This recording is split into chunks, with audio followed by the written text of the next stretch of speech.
اب نفس کمزور ہو جائے اس کے لیے ہمارے اکابر نے بہت محنتیں کروائیں.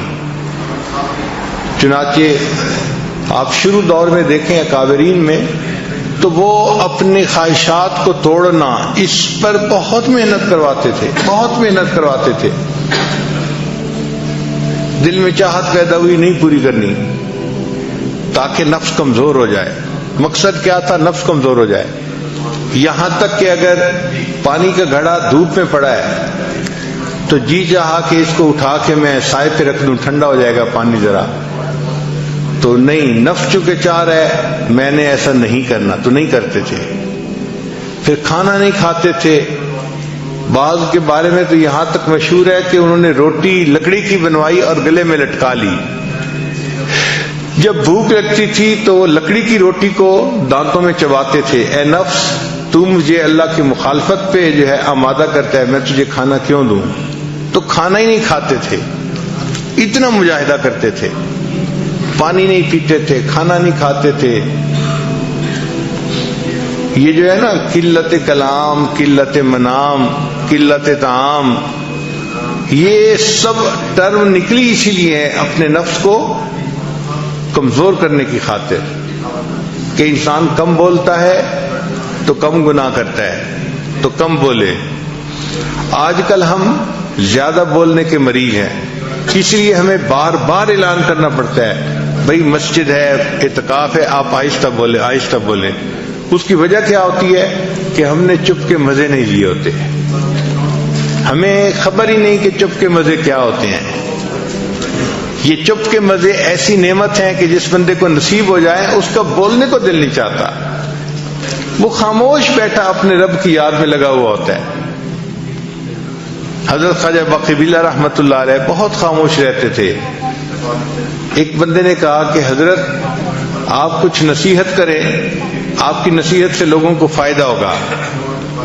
تو حضرت نے جواب میں کہا جس نے ہماری خاموشی سے کچھ نہیں پایا وہ ہماری باتوں سے بھی کچھ نہیں. بندے کی ایک طبیعت بنی ہوتی ہے بولنے کی، اور ذرا موقع ملتا ہے تو بولنا ہی شروع کر دیتا ہے، رکنا بھی چاہے تو رک نہیں سکتا.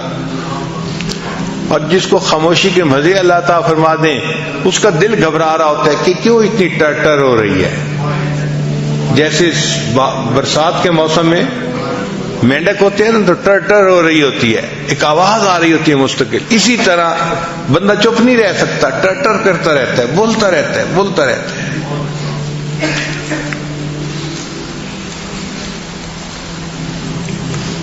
ہمارے مشائخ مراقبہ سکھانے کے لیے خاموش رہنا سکھاتے تھے.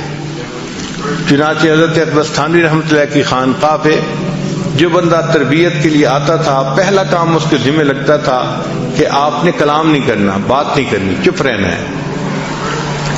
ہاں سلام اگر کوئی کرے تو اس کا جواب دے سکتے ہیں چونکہ وہ واجب ہے، اس کے علاوہ کلام نہیں کر سکتے.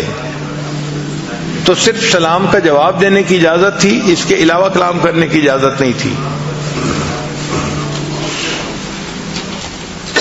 حضرت خواجہ مجذوب رحمۃ اللہ علیہ چونکہ شاعر تھے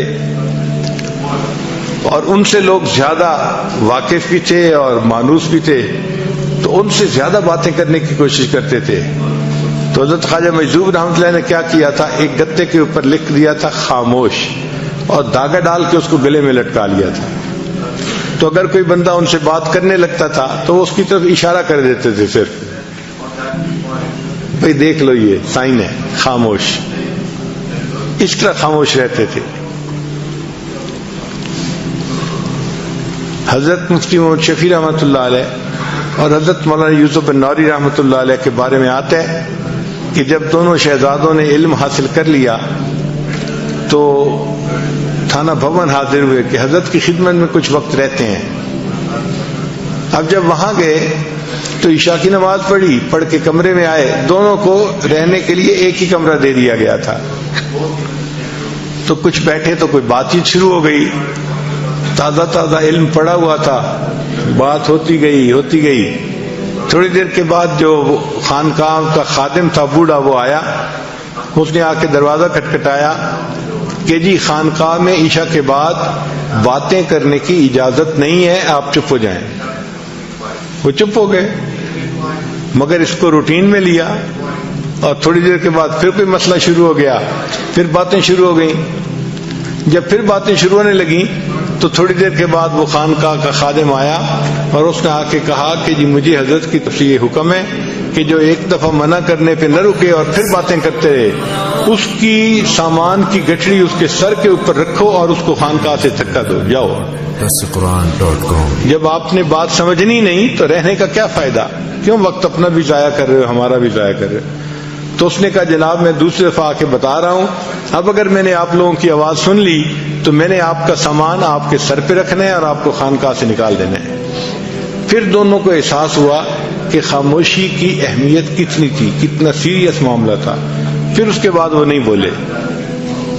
ایک عالم آئے حضرت تھانوی رحمۃ اللہ کو ملنے کے لیے، بڑے عالم تھے، مگر حضرت نے انہیں کہا کہ آپ نے بات نہیں کرنی، چنانچہ وہ بالکل نہیں بولتے تھے۔ تو تھانہ بھون کے جو مقامی لوگ تھے وہ ان کو گونگا سمجھتے تھے، چونکہ کبھی بولتے سنا جو نہیں، اس کو کوئی بات بھی کرنی ہوتی تھی تو اشاروں سے کرتے تھے، تو لوگ ان کو گونگا سمجھتے تھے۔ جب وہ کچھ عرصہ رہے اور ان کے اوپر رنگ چڑھ گیا تو اب حضرت نے ایک دن انہیں کہا کہ آپ درس قرآن دیں۔ تو انہوں نے درس قرآن دینا شروع کیا تو مقامی لوگ حیران تھے اور آپس میں باتیں کر رہے تھے کہ دیکھو حضرت گنگوہی کی کرامت کے گنگے بندے نے بھی بولنا شروع کر دیا۔ تو مشائخ اتنا چپ کا مجاہدہ کرواتے تھے کہ بات ہی نہیں کرنی، اور واقعی چپ کے اپنے مزے ہیں، ہم اس سے واقف نہیں ابھی۔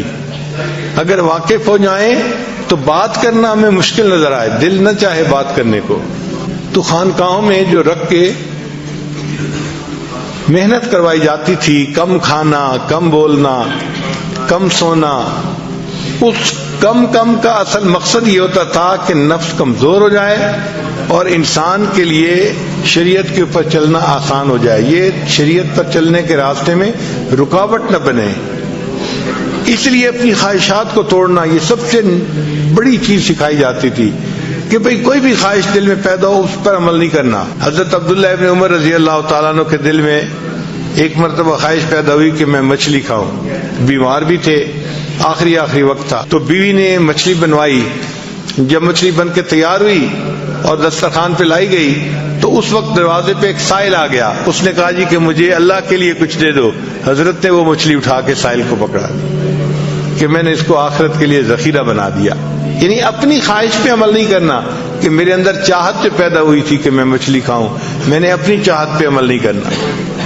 اور آج کل تو اپنی ہی چاہت کا یعنی ماحول بنا ہوا ہے، ہر بندہ کیا مرد اور کیا عورت کرنا وہ ہے جو میرا دل چاہے، میرا جی چاہے، چھوٹے سے لے کے بڑے تک ایک ہی چیز ہے، اپنی خواہش پہ عمل کرنا۔